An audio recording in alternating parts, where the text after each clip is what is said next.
नबील अमीनिल मकीनिल हनीनिल करीमिल रऊफिर रहीम। अम्मा बादो फ़ऊज़ु बिल्लाहि मिनश शैतानिर रजीम। बिस्मिल्लाहिर रहमानिर रहीम। क़ुल ला अस्अलुकुम अलैहि अजरन इल्लल मवद्दता फ़िल क़ुरबा। सदक़ल्लाहुल अज़ीम व सदक़ रसूलुहुन नबियुल अमीन व नहनु अला ज़ालिका लमिनश शाहिदीन व शाकिरीन वल्हम्दुलिल्लाहि रब्बिल आलमीन। क़ालल्लाहु तबारक व तआला फ़ी शाने हबीबिही मुख़बिरन व आमिरा इन्नल्लाहा व मलाइकतहु युसल्लूना अलन नबी या अय्युहल्लज़ीना आमनू सल्लु अलैहि व सल्लिमू तस्लीमा। अल्लाहुम्मा सल्लि अला सय्यदिना व मौलाना मुहम्मदिन व अला आलि सय्यदिना व मौलाना मुहम्मदिन व बारिक व सल्लिम व सल्लि अलैहि। सलातु व सलामु अलैका या सय्यदी या रसूल अल्लाह। सलातु व सलामु अलैका या सय्यदी या हबीब अल्लाह। सलातु व सलामु अलैका या सय्यदी या नूर अल्लाह व अला आलिका व सहाबिका या खातमुन नबिय्यीन। बादा हम्द व सलाते फ़ी अज़मतिन नबी सल्लल्लाहु अलैहि वसल्लम। वाजिबुल एहतराम इज़्ज़त माब मुअज़्ज़ज़ व मोहतशम सामीन व हाज़रीन, अल्लाह जल्ल मजदहू का जितना भी शुक्र अदा किया जाए वो कम और थोड़ा है कि उसने हमारी ज़िंदगी में माह रमज़ान मुबारक की ये घड़ियाँ फिर नसीब फरमाई। खुशकिस्मती है और सआदत है और दुआ है कि अल्लाह करीम से तो तंदरुस्ती के साथ इस माह मुक़द्दस की घड़ियों में इबादत खुदावंदी को हमेशा हमेशा कबूल फरमाए। और जो कर रहे हैं, जिनके इरादे हैं अल्लाह को राज़ी करने के, अल्लाह उन इरादों में बरकत दे। जैसा कि आप अब जानते हैं कि माह मुक़द्दस का आगाज़ है, तो इस महीने की मुनासबत से हर शख्स का दिल और हर शख्स का मजाज ये है कि वो अल्लाह की बारगाह में सच्चा और साबित कदमी के साथ इबादत करे। तो जो इरादा इस माह मुक़द्दस में बनाया जाता है, इस इरादे का अगर असर साल भर रहे तो ये रंग अल्लाह की बारगाह से बड़ा प्यारा हो जाता है। इस महीने की खूबसूरती इस बात से अंदाज़ा करिए कि हमारी ज़िंदगियों में सब कुछ हम कमाने और खाने के लिए करते हैं कि मेरा माल बढ़ जाए, मुझसे माल न छीना जाए। इस महीने के आते उस माल की वैल्यू ही ख़त्म हो जाती है। खाना फ्रिज भरा रहता है और हम अल्लाह की मोहब्बत की खातिर उसकी जानिब तवज्जो ही नहीं करते जब तक उसका हुक्म नहीं आता। ये वो मोहब्बत है कि जिसका इजहार अल्लाह अपने बंदों के दिलों में पैदा करता है। आम दिनों में पानी न मिले तो प्यास से जान निकलती है और ये शाम तक पानी देखते नहीं है और पता ही नहीं चलता कि आज का दिन गुजरा कैसे। मैंने मुशक्क़त करते हुए लोगों को भी रोज़ा रखते हुए देखा है, मजदूरी करने वालों को भी देखा है। और मैं इस बात में ये सबसे बड़ी जो अल्लाह ताला की मोहब्बत है वो ये सबसे बड़ी है कि उसने इंसान की मशीनरी को इस मजाज के मुताबिक डाला है, जैसा चाहेगा वैसा बना ले। तो इस महीने में को रोज़ा रखना या रोज़े की अदा करना हमारे ऊपर जो वाजिब और फ़र्ज़ है। ये दिन तो गुजर जाएंगे लेकिन हमारी ज़िंदगियों में ये दोबारा नहीं आएंगे। पता नहीं ज़िंदगी भी इतनी हो कि ना हो। इस महीने की जो 3 रमज़ान मुबारक गुजरी है, जो माह मुक़द्दस का 30वें दिन का जो रोज़ा गुजरा है, 3 रमज़ान मुबारक 11 हिजरी नबी पाक सल्लल्लाहु अलैहि वसल्लम की हसीन तरीन शहज़ादी सैयदा कायनात फ़ातिमा ज़हरा सलामुल्लाह अलैहा का यौम विसाल भी। उस मुनासबत से आज की गुफ्तगू का आगाज़ कर रहे हैं। अल्लाह करीम की बुलंद बारगाह में ये दुआ है कि अल्लाह करीम उनके दर्जात को हमेशा बुलंद फरमाए, हमें उनके और उनके बच्चों की ग़ुलामी में दुनिया और आखिरत में अल्लाह करीम हमेशा कायम और खड़ा फरमाए। उनके साथ आप मुफ्ती बन जाएं, शेखुल हदीस बन जाएं, सारी ज़िंदगी नमाज एक भी न छोड़ें, रोज़े हर साल रखें, अल्लाह आपको ताकत दे, आप हर साल हज करने जाएं, कुरान की तिलावत आप रोज़ाना की बुनियाद पे कुरान ख़त्म करें, आप खैरात करें और इतनी बांटें कि बांटते चले जाएं, हाथ रुके ही ना, आपकी खैरात में कमी ना आए। आप बांटने शुरू करें तो आप करोड़ों अरबों खर्च करें और फिर भी कम ना हो, इतनी भी खैरात कर लें, ज़िंदगी सारी नफलों में गुजार दें। अगर आप नबी पाक की आल का दिल में बुग़्ज़ और दुश्मनी रखते हैं तो आप यकीन कीजिए क़यामत के दिन काफरों में उठेंगे, क़यामत के दिन काफरों में उठेंगे। ये नमाज, रोज़ा, हज, ज़कात का इतना बड़ा अमल है, कोई कम नहीं है, आप अंदाज़ा लगाइए। लेकिन आले रसूल और नबी पाक की आल के साथ जो बुग़्ज़ है ये कुफ्र की उन गहराइयों तक ले जाता है जिसका हम सोच भी नहीं सकते, क्योंकि कुरान की नस्से कती में औलादे अतहार सरकार की औलाद से मोहब्बत और वफा मेरे नबी ने कुरान में बयान फरमाया है। फरमाया कि मैं तुम्हें जो दीन देकर जा रहा हूं इस पर कोई अजर नहीं मांगता, कोई बदला नहीं मांगता, कुछ नहीं लेता, बस एक काम करना, जो मेरी कुर्बत वाले हैं उनसे मवद्दत और मोहब्बत करना, मेरी कुर्बत वालों से मोहब्बत करना। आप अंदाजा लगाइए, रसूल कायनात की तबलीग, अल्लाह की ज़ात की वादानियत का दर्स, कुरान पाक का पेश करना, आका का नमाजों की खूबसूरत तरीन अदाओं का अदा करवाना, नबी पाक सल्लल्लाहु अलैहि वसल्लम के पूरे अहकामात अल्लाह के पहुँचाना, वो एक तरफ सरकार ने फरमाया उसके बदले में बस मेरी औलाद से मोहब्बत करना और मवद्दत करना। दोस्तान ज़ी वकार, ये कोई मामूली अमल नहीं है, ये बहुत बड़ा अमल है। और सीनों का अंदाज़ा और नस्लों का अंदाज़ा इस बात से हो जाता है कि वो अली के घराने से मोहब्बत करने वाले कितने, रसूल पाक के घराने से मोहब्बत करने वाले कितने हैं। और वो बेटियों में भी बेमिसाल बेटी आका करीम सल्लल्लाहु अलैहि वसल्लम की 4 शहजादियाँ हैं, जिन्होंने कहा कि एक हैं वो अपनी गलती ठीक कर लें, आपकी 4 बेटियाँ, 4 शहजादियाँ, और चारों में जो सैयदा कायनात से पहले उनका विसाल हो गया, सैयदा नबी पाक सल्लल्लाहु अलैहि वसल्लम के साथ रहीं और आका करीम सल्लल्लाहु अलैहि वसल्लम के विसाल मुबारक तक साथ थी। 6 महीने बाद में आपका विसाल होता है, तो इसीलिए ज़्यादा वक्त जो गुजरा नबी पाक का और जो ज़्यादा शहादतें और गवाहियाँ मिलती हैं, रिवायात मिलती हैं, वो सैयदा के बारे में ज़्यादा मिलती हैं। हज़रत ज़ैनब भी नबी पाक की शहजादी और साहबजादी हैं, एक हज़रत रुकैया सलामुल्लाह अलैहा भी नबी पाक की शहजादी हैं, एक हज़रत उम्मे कुलसूम भी नबी पाक सल्लल्लाहु अलैहि वसल्लम की शहजादी हैं। 3 आपके बेटे हैं और 4 साहबजादियाँ हैं। इसी तरह सैयदा की जो औलादें हुई उनमें 3 बेटे, इमाम हसन, इमाम हुसैन और इमाम मोहसन सलामुल्लाह अलैहिम अजमाइन, ये 3 शहजादे। इमाम मोहसन तो जल्दी विसाल फरमा गए थे, बचपन में ही तशरीफ ले गए दुनिया से। इसी तरह जो आपकी 3 शहजादियाँ हुई तो उन्होंने उन शहजादियों के नाम भी अपनी बहनों के नाम पे रखे। एक हज़रत ज़ैनब जिनका जिक्र करबला के मैदान में भी मिलता है, एक हज़रत रुकैया, एक हज़रत उम्मे कुलसूम, ये तीनों शहजादियों के नाम भी आपने अपनी बहनों के नाम पे रखे। ये मौला अली अल मुर्तज़ा की औलादें हैं। तो सैयदा कायनात का जिस दौर में आपने आंख खोली, वो दौर मक्का की वादियों में आपने बचपन गुजारा। मेरे आका करीम ने ऐलान नबूवत फरमा चुका, सरकार दो आलम सल्लम फरमा चुके, और कुफ्र की उस वक्त सख्तियां नबी पाक के खिलाफ थी। आका करीम सजदे में खड़े हैं कि अबू जाल आकर कहता है फला जगह ऊंट की ओजड़ी देख कर आया हूं, वो खरीद लो। ये जो नमाज पढ़ रहा है मोहम्मद सल्लल्लाहु अलैहि वसल्लम इसके जिस्म पे रखते हैं, वो ओजड़ी कितनी वजनी ओजड़ी है, वो उठाकर नबी पाक के कमर पे रख दी, पुश्त पे लाद दी।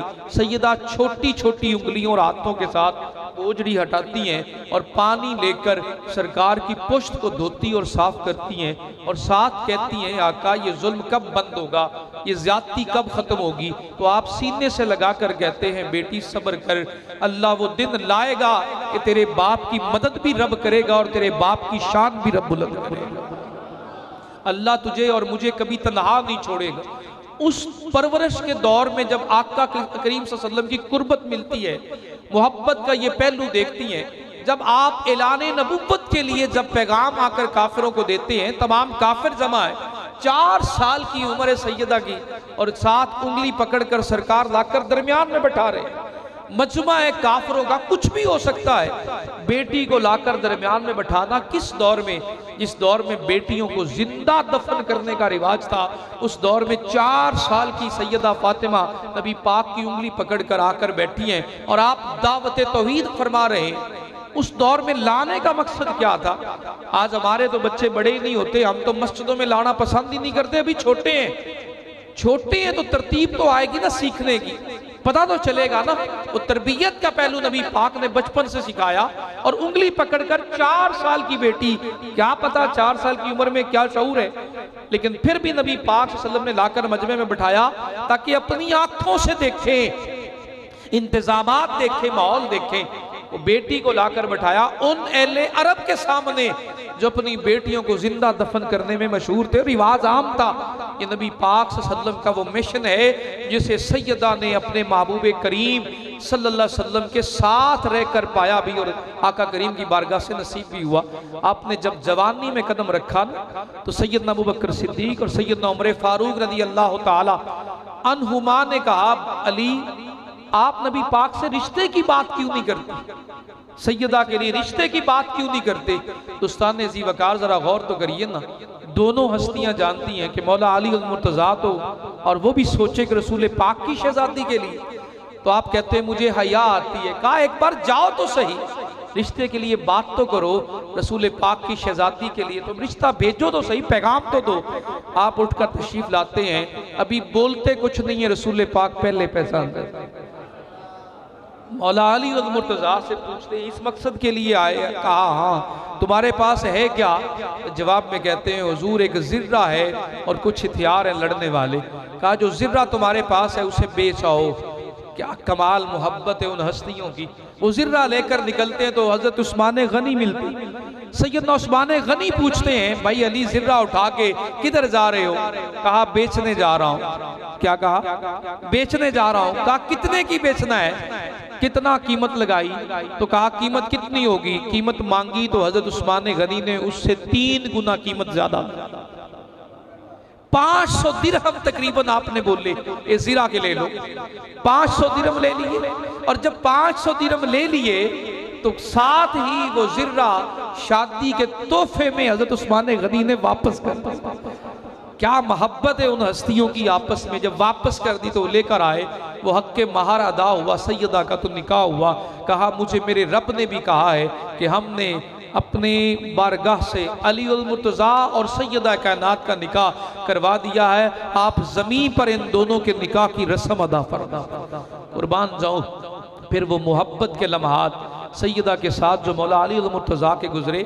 दोस्तान जी वकार, हम अपनी बेटियों की जो तरबियत करते हैं, हम अपनी बेटियों के, अगर हम बीवी के बारे में कोई मसला पढ़ कर जाते हैं या पूछ कर जाते हैं, जहां बीवी के फ़राइज़ बयान किए जाते हैं कि बीवी के ये फ़र्ज़ हैं और बीवी ने ये अदा करने हैं, बीवियों पे तो हम बड़ी तवज्जो करके उन्हें बताते हैं कि तुम्हारे बारे में ये कहा गया कि तुम शौहर की नाफरमानी नहीं कर सकती हैं। अगर यही लफ्ज़ हम अपनी बेटियों की तरबियत में लगा दें, वही कलेमात अगर बेटियों की तरबियत में लगा दिए जाए जो हम बीवियों के लिए जाकर कहते हैं, वही हम अपनी बेटियों की तरबियत करें तो हमें कोई दूसरा दरवाजा नहीं देखना पड़ेगा। हमारी बेटियों की तरबियत उस मुआशरे में होगी जो मुआशरा अल्लाह और अल्लाह के रसूल की पसंदीदा तरीन तरीके और रास्ते पर चलने वाला। सैयदा कायनात सलामुल्लाह अलैहा के दरबार में जितने भी आप इज्जो न्याज और मोहब्बत के आप सलाम पेश करें, लेकिन एक बात तो तय कि जो मकाम और किरदार सैयदा तैयबा ताहिरा ने जिंदगी भर निभाया, बेटी के अंदाज में भी और बीवी के अंदाज में भी और फिर माँ के रूप में भी। आज आप भी बेटियों वाले हैं, मैं भी बेटियों और बहनों वाला हूं, आपके घरों में भी बेटियां और बहनें हैं। बताइए कभी बैठकर जो बातें हम अपनी बीवी को कहते हैं कि तुम्हारे ऊपर ये फर्ज है, ये वाजिब है, ये करना है, वो करना है, कभी उनमें से कोई एक हिस्सा अपनी बहन या बेटी को भी कहा कि शौहर की फर्मा बरदारी और खिदमत गुजारी कितनी है? किसी एक दिन बैठकर बेटी से कहा हो कि तुम्हें ब्याह तो रहा हूं, ये जो सामान बाजार से खरीद कर दे रहा हूं वो तो तुम्हारा शौहर भी तुम्हें खरीद कर दे सकता है, अल्लाह तुम्हें माला माल कर देगा, लेकिन बेटा जो असल सामान लेकर जाना है, जो तुम्हें तुम्हारे घर में तुम्हारी औलाद की तरबियत में काम आने वाला है, वो असल है सीरत सैयदा तैयबा ताहिरा के जिंदगी गुजरे तो शौहर भी फख्र करे कि बीवी बड़ी शान वाली मिली है, और बाप भी फख्र करे कि बेटी बड़ी हया वाली मिली है, और औलाद भी फख्र करे कि जिसकी गोद में तरबियत हो रही है वो माँ बड़ी बेमिसाल मिली। अपनी जिंदगियों को जरा डायमेंशन तो चेंज करे ना। ये घराना सिखाने आया है, वो तो सैयदा कायनात जन्नत की औरतों की सरदार है, उनके साथ हम सलाम उनको पेश करें ना करें, मैं समझाने के लिए कह रहा हूं, उनके मर्तबे में कमी नहीं आएगी। उनका जो मर्तबा है वो रसूल पाक ने बयान कर दिया, वो कम नहीं हो सकता। तेरे मेरे बुक्स तेरे मेरे अंदर की बेईमानी और मुनाफिकत को बयान करते हैं। ना हजरत इमाम हसन की शान में कोई कमी आ सकती है, ना हजरत इमाम हुसैन की मकाम और मर्तबे में कोई कमी आ सकती है, ना सैयदा के मुकाम में। तेरा मेरा बुक्स अंदर का ईमान बर्बाद कर देगा और अपना गंदा मुंह लेकर कब्रों में दाखिल होंगे, ना दुनिया रहेगी ना आखिरत रहेगी। अगर यही तरीका अपना कर अपनी औलाद की तरबियत में, हम अपने बच्चों की तरबियत में सैयदा की सीरत को शामिल कर दें तो हमारी बेटियों को कहना नहीं पड़ेगा, वो पहले कहने से भी हया वाली। आका करीम ने इरशाद फरमाया, बेहतरीन दुनिया में बेहतरीन शान वाली औरत कौन सी औरत है जिसका मकाम सबसे बुलंद है? ये सवाल सहाबा से हुआ।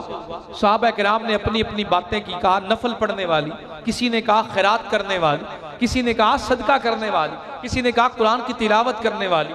सहाबा अपने अपने जवाब दे रहे हैं। मौला अली अल मुर्तज़ा महफिल से निकलते हैं, सैयदा के पास आते हैं, तशरीफ ले आते हैं और फरमाते हैं आज तुम्हारी ज़रूरत पड़ गई है। बाबुल इल्म है, इल्म मदीना, इल्म के जो शहर हैं उनके बाब हैं, और आकर सैयदा से राय ले रहे हैं। कहा बोलिए अली क्या बात है? कहा बड़े बड़े सहाबा बोल रहे हैं, लेकिन रसूल पाक कह रहे हैं कि मेरी ये मुराद नहीं है। जो भी जवाब देते आका फरमाते मेरी ये मुराद नहीं है, मेरी ये मुराद नहीं है। कहा अच्छा पूछिए क्या बात है? कहा रसूल पाक पूछ रहे हैं दुनिया में सबसे शान वाली औरत कौन सी, सबसे बुलंद मर्तबे वाली औरत कौन सी है? तो आप मुस्कुराई और कहा आपको नहीं मालूम? मौला अली मुर्तज़ा फरमाते हैं मुझे नहीं मालूम। तो आप जवाब में अर्ज करती हैं जाके कहिए मेरे बाबा से दुनिया में सबसे शान वाली औरत वो है जिसको किसी गैर महरम ने ना देखा हो और उसने भी किसी गैर महरम को ना देखा हो। उसने भी किसी और उनको भी किसी गैर महरम ने।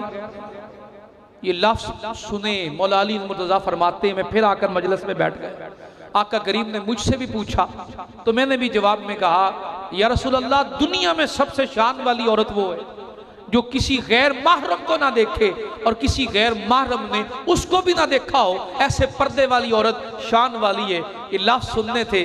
फरमाते हैं दाद मुझे मिलनी चाहिए थी, जवाब मैंने दिया, पर कुर्बान जाऊं रसूल कायनात ने इरशाद फरमाया वाकई फातिमा ने जो जवाब दिया है बेमिसलो बेमिसाल जवाब। इसीलिए तो कहता हूं कि फातिमा मेरे जिस्म का टुकड़ा है, फातिमा तो बिदात मिन्नी। इसीलिए तो कहता हूं कि फातिमा मेरे जिगर का टुकड़ा है। जो मेरी मुराद है उस मुराद को पहुंची है तो सैयदा कायनात पहुंची।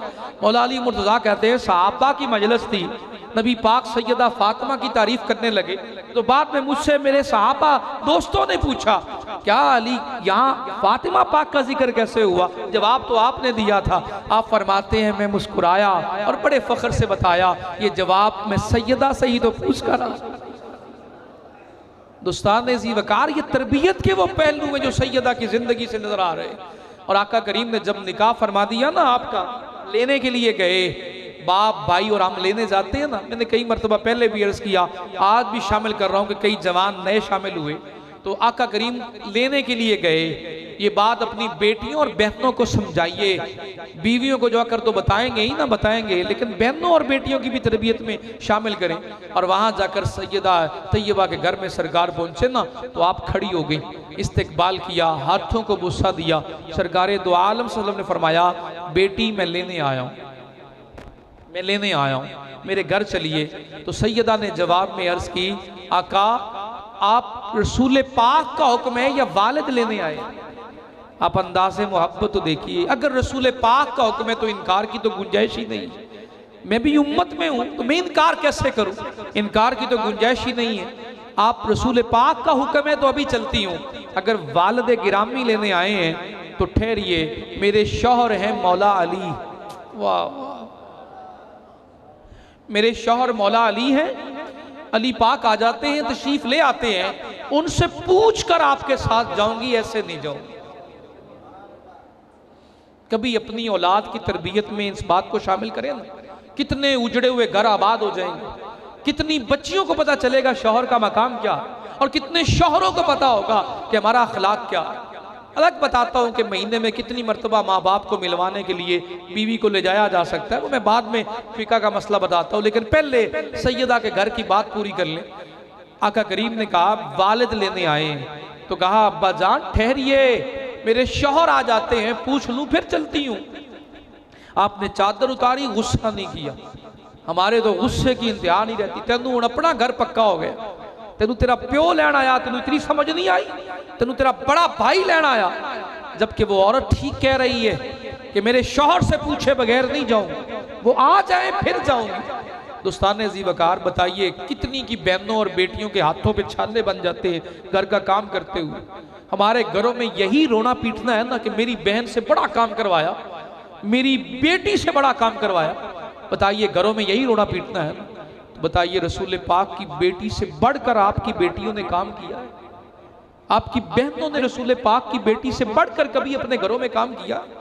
सैयदा अपने हाथों से चक्की चलाती हैं। हजरत इमाम हसन और हजरत इमाम हुसैन के दरमियान जो वक्फा है वो सिर्फ 11 महीनों का, 11-12 महीनों का वक्फा है। दोनों बच्चे, छोटे बच्चे, वो भी संभालती हैं, आटा भी पीसती हैं, पानी भी भरती हैं, घर की भी सफाई रखती हैं, मौला अली मुर्तजा की भी खिदमत करती हैं, और माथे पे शिकन भी नहीं आता, और हाथों के ऊपर छाले बने हुए सैयदा के हाथों पे, सैयदा कायनात के हाथों पे छाले बने हुए। किसी की बहन बेटी के हाथों पे छाले बने हैं सही, हम तो उनका जीना दोबर कर दें, एक वक्त की रोटी ज्यादा पका ले, हमारी बेटी थी। इनके तो नाज नखरे नहीं कम होते। ये सीरत सैयदा तैयबा है। फजाइल मैंने बड़े सुनाए, आज सीरत का उन्वान मैंने खुद चुना है कि शायद हमारी जिंदगियों की तरतीब और निज़ाम ही ठीक हो। तैयबा ताहिरा के घर का ये हाल है, हाथों पे छाले बने हुए हैं, और रसूल कायनात की बारगाह में आकर कहती है आका कोई लौंडी मिल सकती है? नबी ये पाक सल्लल्लाहु अलैहि वसल्लम ने फरमाया बेटी अगर मैंने ये काम कर दिया तो कितने बाप ऐसे हैं जो अपनी बेटियों को कल को सुन्नत समझकर ब्याहते हुए साथ मुलाजमे और खादमे देकर भेजेंगे। बेटी सब्र कर ले, तुझे एक तस्बीह बताता हूं, जब कभी जिस्म थक जाए तो दुनिया से बेखबर होकर अपने मालिक से तल्लुक जोड़ना, थकन भी उतर जाएगी, सुकून भी नसीब हो जाएगा। कहा बेटी फातिमा 33 बार सुबहान अल्लाह, 33 बार अल्हम्दुलिल्लाह और 34 बार अल्लाह अकबर पढ़ना, ये से तस्बीह फातिमा के नाम से भी याद किया जाता है। आज कोई बाप है बताइए ना जरा, कोई कुरान से जोड़ने वाला है, कोई अल्लाह के रसूल से जोड़ने वाला है, कोई बहन को भाई ऐसा मिला हो, हमने जिंदगी में कुछ नहीं किया, हमने सिर्फ तंज किया, बेटी किस हाल में है, तेरा हाल ठीक हो जाता अगर फला जगह तेरा रिश्ता हो जाता, उसके नसीब में जो है उसे मिल गया, उसे वहां जिंदगी गुजारने के आदाब बताइए। आका करीम सल्लल्लाहु अलैहि वसल्लम ने चादर बिछाई, तशरीफ फरमा हुए, नहीं गुस्सा किया, इंतजार करने लगे। मौला अली और मुर्तजा घर आए, करम अल्लाह वजहुल करीम घर आए। और यहाँ एक बात और कर दूं, जिनकी बेटियां काम में हाथ बटाती ना शौहरों के करती हैं तो कोई एहसान नहीं करती हैं। सैयदा तैयबा ने हजरत मौला अली मुर्तजा से कहा अली चरखा ला दे, चरखा ला दे, मैं सूत काटूंगी, आप बाजार बेच आना, आपकी आमदन कम है, घर का खर्चा नहीं चलता, तो मेरा भी हिस्सा शामिल हो जाए। अल्लाह के फर्ज शौहर पर। मौला अली मुर्तजा काम क्या करते थे बताइए ना, क्या काम करते थे? कोई पता है आप क्या काम करते थे? मैंने उनके बारे में जो पढ़ा है मुझे मालूम हुआ आप कुएं खोदते थे, मजदूरी करते थे, तो कुएं खोदते थे, मजदूरी करते थे, रोजे भी रखते थे, कुएं भी खोदते थे। ये मौला अली मुर्तजा का काम है। और उन पहाड़ और पथरीले इलाकों में जहां पत्थरों में कुएं खोदते थे, ये मुशक्कत वाला काम, उसी मजदूरी में से हिस्सा लाते थे सैयदा तैयबा के लिए। दोस्तान जी वकार, ये बात ज़हन नशीन कीजिए, इस बात को अपने दिल में जगह दीजिए। अगर किसी की बहन बेटी अपने शौहर का हाथ बटा रही है तो कोई एहसान नहीं कर रही। और यहाँ एक बात और बड़ी काबिल गौर है, लो जी औरतें कहती हैं मुझ पर मेरे शौहर के माँ बाप की खिदमत वाजिब नहीं। पूछते हैं ना आपसे शरीयत का ये मसला भी कि शरीयत में बहू पर सास और ससुर की खिदमत वाजिब, बोलिए ना यार सारे, नहीं है, कहते हैं ना ये, और ये हकीकत है। लेकिन एक बात तो क्लियर है ना, बीवी पर शौहर को खुश करना तो वाजिब है ना, ऊंची बोलिए। और अगर शौहर को खुश करना हो तो माँ बाप की खिदमत करने से शौहर राजी होगा कि नहीं होगा? यहां पे फिर फंस गई। शौहर को राजी करना है, बीवी का जिम्मा है, अपने सांस की आखिरी सांस तक भी शौहर को खुश करना, राजी करना है, वफा करनी है। उसी वफा में ही तो माँ बाप की खिदमत है।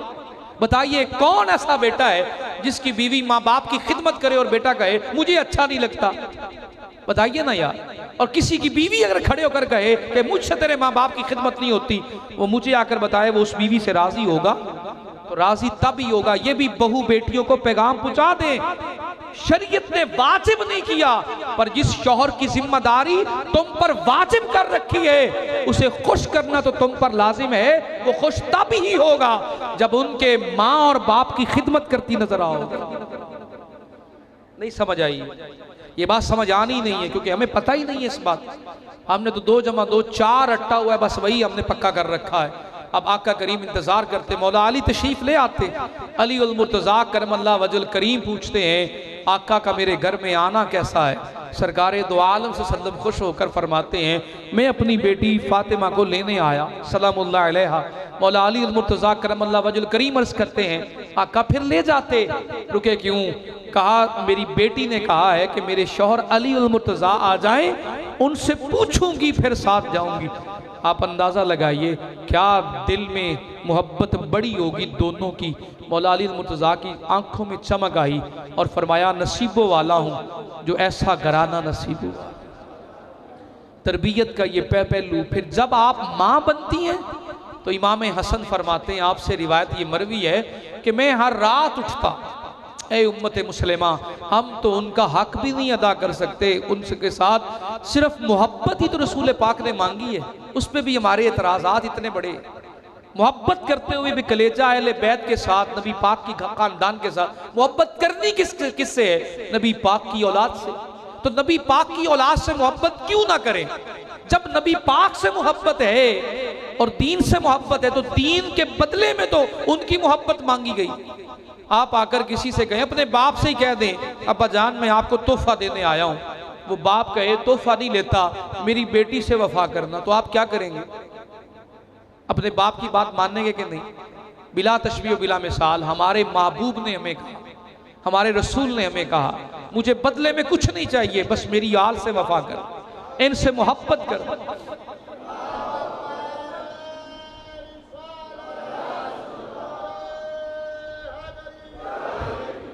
इनसे वफा करना और मोहब्बत करना। जो सैयदा ने अपनी उम्मत रसूल के लिए जो किया है हम सोच भी नहीं सकते हैं। हजरत इमाम हसन कहते हैं मैं उठ जाता, मेरी माँ की आहोजारियां देखता सजदों में जो वो करती रहती, या अल्लाह मेरे बाप की, मेरे बाबा की, मेरे नबी की उम्मत को बख्श देना, मेरे नबी की उम्मत के गुनाहों को माफ कर देना। आप फरमाते हैं एक दिन मैं गया और जाकर मैंने अर्ज की अम्मा जान कभी मेरे लिए भी दुआ कर लिया करें, कभी अपने लिए भी दुआ कर लिया करें। तो जो सैयदा ने जवाब दिया, क्या कमाल इरशाद फरमाया, फरमाया बेटा पहले अपने बाबा की उम्मत का हक अदा कर लूं फिर अपने लिए मांगू। सुभान अल्लाह। ईसाइयों का वफद आता है रसूल पाक की बारगाह में, ये आपकी फजीलत का भी हिस्सा शामिल कर लें। अजमत कितनी है आपकी। जब वो वफद आता है ना उसके साथ आपका मुनाजरा होता है, मुनाजरा किसी नतीजे पर नहीं पहुंचता तो फिर मुबाल्ले का चैलेंज होता है। मुबाल्ले में एक दूसरे के खिलाफ बद्दुआ करनी होती, जो झूठा है वो उजड़ जाएगा और जो सच्चा है वो कायम रहेगा। उस वक्त मेरे नबी पाक सल्लल्लाहु अलैहि वसल्लम ने ईसाइयों के मुकाबले में जिन्हें बुलाया, दुस्तान अजीज एक मौला अली अल मुर्तज़ा, दूसरी सैयदा तैयबा ताहिरा फातिमा ज़हरा, उस वक्त मौजूद भी हयात में आप ही थी, बाकी शहजादियाँ तशरीफ ले जा चुकी थी दुनिया से। और फिर हज़रत इमाम हसन और इमाम हुसैन दोनों शहजादे भी साथ, ये पांचों हस्तियां रसूल पाक समेत जब टीले पे खड़ी हुई तो ईसाइयों में से जो उनका बड़ा था ना वो बोल उठा, वो कहने लगा अभी वक्त है, इनसे माफी मांग लो, इनसे सुलह कर लो। मैं इनके चेहरे देख रहा हूं, अगर इन्होंने हाथ उठाकर बद्दुआ दे दी तो मैं यकीन रखता हूं इस दुनिया से ईसाइयत मजहब खत्म हो जाएगा। इन हस्तियों के, इन नूरानी चेहरों के अगर हाथ उठ गए, नजर आ रहा, मुझे नजर आ रहा है कि उजड़ जाएगी ईसाइयत इस दुनिया से, ईसाइयत का नामो निशान तक मिट जाएगा। इनसे माफी मांग लो। वहीं पे तनाज़ा खत्म किया, सुलह की और वापस चले गए। दोस्तान जी वकार, फजीलत के बाब में आप अंदाजा लगाइए, नबी पाक सल्लल्लाहु अलैहि वसल्लम जंग पे जाते हैं तो सबसे आखिर में सैयदा के घर तशरीफ ले जाते हैं, सबसे आखिर में, और जब जंग से वापस आते हैं सबसे पहले सैयदा के घर में आते। क्यों? कहा कि चाहता हूं कि इनसे जुदाई का वक्त कम से कम गुजरे, इनसे कम से कम ऐसे बाप और बेटी की मोहब्बत कहीं देखी है?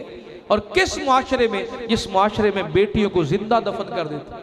आज भी ताना मिलता है बेटियों वालों को, मिलता है ना, इसकी तो बेटियां ही बेटियां। यहां तक अपनी जुबान पे कंट्रोल ना करने वाले कह देते अल्लाह ने जुल्म किया है जिसको बेटियां ही बेटियां दी हैं, माज़अल्लाह अस्तगफिरुल्लाह। अगर मैं मुआशरे की नज़र से देखूं तो बेटियों का कोई वैल्यू, कोई मुकाम नहीं है मुआशरे की नज़र से। अगर मैं रसूल पाक की नज़र से देखूं तो फरमाया जिसकी 3 बेटियां, 2 बेटियां या बहनें हों, जवान हो जाए, तरबियत अच्छी करके रुखसत कर देगा, वो क़यामत के दिन इसके बदले में नहीं देखा जाएगा गुनाहगार कितना है। इस सबर पर वो क़यामत के दिन मेरे साथ ऐसे जन्नत में दाखिल होगा जैसे हाथों की उंगलियां मिली हुई। कुर्बत रसूल और फिर जन्नत में दाखिला, ये बेटियों की खिदमत का सिला है। बेटियों का बाप बड़ा कुछ बर्दाश्त करता, बड़े ताने सुनता है, बड़ी बातें सुनता है। तेरी बेटी को तलाक दे देंगे अगर तूने जमीन ना दी। मैं इस तरह के बौंडे किस्म के इल्जामात बाहर सुनता रहता, बच्चियां रोती हैं आकर। यकीन कीजिएगा ये इंसानों का माशरा है, लालच तरीन भरा। जो रिश्ते में पहले लालच आ जाए ना, बेटी को क्या देकर भेजोगे, मैं भाई होकर, एक दोस्त होकर मशवरा दे रहा हूं, ऐसे लालची लोगों से रिश्ता अपनी शहजादियों का मत करें। जब खुद इरादा कर देंगे, खुद ठोकर मार दे, किसी गरीब से ब्याह दूंगा पर खुददार से ब्याहूंगा, लालची से नहीं ब्याहूंगा। कार दे देंगे, जहेज दे देंगे, इतना कुछ बेटी को दे देंगे, इस लालच में आकर रिश्ते करेंगे। दोस्तान जी वकार, क्या समझते हैं उससे कोई बड़ी ऑफर दिखाएगा तो वो क्या आपकी बेटी को इज्जत देगा? वो लालची इंसान आगे जाएगा। एक जगह गया तो उन्होंने पूछा मुझसे, जी बेटी दे रहे हैं, साथ 2 एकड़ जमीन भी दे। मैंने कहा 2 एकड़ जमीन ना देना, उसकी आमदन बेटी को भेजते रहना, पर जमीन नाम ना लगवा देना। कहते नहीं दूल्हा को दे रहे हैं। मैं कभी गलती ना कर। पता चला जी उन्होंने तो रिश्ता ही तोड़ दिया, जमीन नहीं दे रहे। मैं कहा बताओ, जो लालच इंसान की फितरत में है, वो लालची इंसान कभी वफादार नहीं होता। मेरे आका करीम सल्लल्लाहु अलैहि वसल्लम ने सख्त नापसंद फरमाया है लालच करने वाला। और मौला अली अल मुर्तज़ा ने तो 3 लोगों से कहा कभी जिंदगी में अच्छा मशवरा नहीं देंगे। और हजरत इमाम हसन बैठे थे, बस इस आखिरी कॉल पे खत्म कर दूंगा। इमाम हसन तशरीफ फरमाते, कहा बाबा जान 4 लोगों से कभी जिंदगी में मशवरा नहीं करना चाहिए।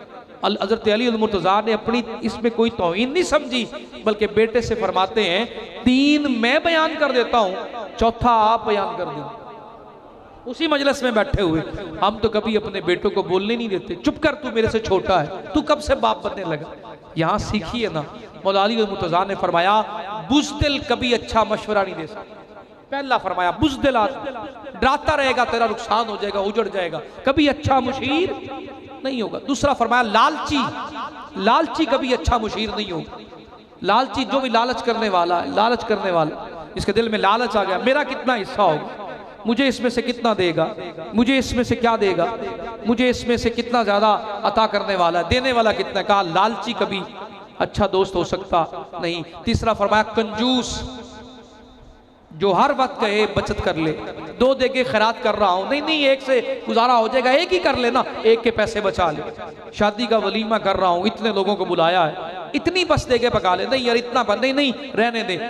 जो कंजूस होगा कभी अच्छा मुशीर नहीं होगा। मौला अली मुर्तज़ा का फरमान है। और इस पे आप खामोश हो गए। और फिर कहा बेटा हसन सलामुल्लाह अलैह, आप बताइए 4था कौन है? तो फरमाया बाबा जान मेरी राय के मुताबिक चौथा वो जो जल्दबाज है, एक साइड की सुनी दूसरी की सुनी नहीं, जल्दी करने वाला, फैसलों में जल्दी करने वाला।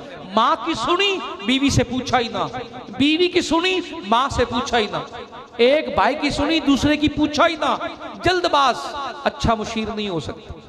पहले तलाक देगा फिर रोता फिरेगा। जल्दबाज पहले नुकसान करेगा फिर आंसू बहाता रहे, पहले कत्ल करेगा फिर माफिया मांगता रहे। जल्दबाज अच्छा मुशीर नहीं होगा। इमाम हसन मुज्तबा ने फरमाया हम इन्हीं घराने के गुलाम हैं और इन्हीं के बताए हुए उसूलों पे ज़िंदगी गुजारने वाले हैं। इन्हीं लफ्ज़ों पर अपनी गुफ्तगू ख़त्म करता हूँ। अपने घरों की तरबियत में सैयदा कायनात की सीरत को शामिल फरमाइए। अल्लाह मुझे पहले और आपको अमल की तौफीक अता फरमाए, सुन्नतें अदा फरमाए।